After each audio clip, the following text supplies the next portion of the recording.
This is from Beat Wars, cook-offs, whatever, you know? This was so fun, actually. People still occasionally ask me, like, yo, do you regret giving it away, giving the idea away, just letting it go? Like, it's a burn your dead wood type of philosophy, which I'll get into later, but like, no. No, I don't regret just giving the idea away, because there's a new kind of hoarder in the world. Because of all the stuff that's going on, people are obsessed with just packing their head with information, and they don't want to let any of it go.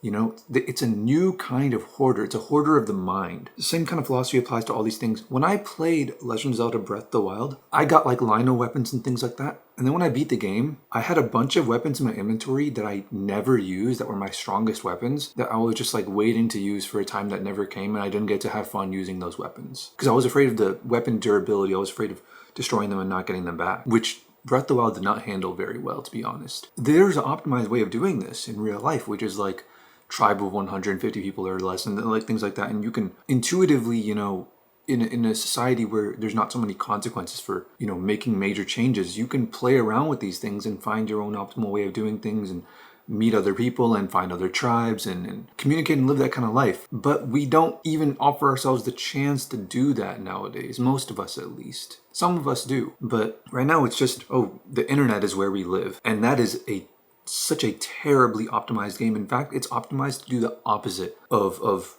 you know, letting us move on and live full lives. It's designed so we hoard everything. Look, right here.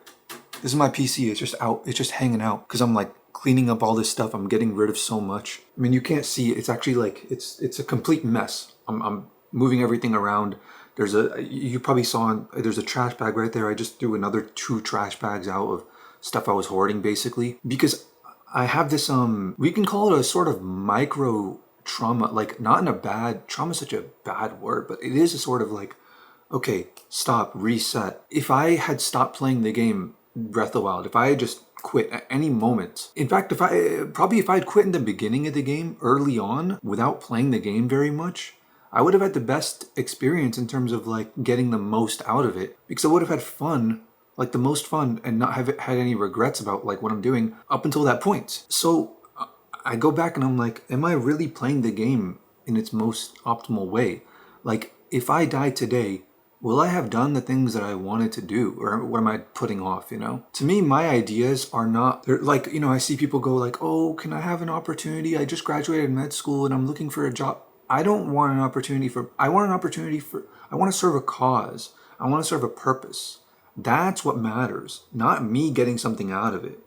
I'll get something out of it so that I can continue to survive, so that I can continue to push that cause. That's what matters to me. When I don't have any capacity to push this purpose, this goal, this thing I want to achieve anymore, then what use do I have of holding on to it and not letting anybody else take that opportunity? I'll just let it go. Even the simple like act of it taking up storage in my phone in the notes, that like couple of kilobytes that the note took up, it's not worth it. And that's not like, I'm saying that as like it's taking up space in my brain. That I have to get rid of. That's a serious space, like real estate investment. I was sad when I gave up the idea. It's a great idea. I love the idea. It was fun. Like the 2 episodes we did were actually really fun, and I wish I'd continued it. I just didn't have the connects or anything to do it. But it was still worth it to let go, because I beat myself up over letting the idea go. I felt bad about it, but I felt bad every day for a year and beat myself up every day for a year where I had it and I wasn't executing. So letting it go, beating myself up once and letting go of it was a way better alternative. When I offered to buy 10% of ATL Mob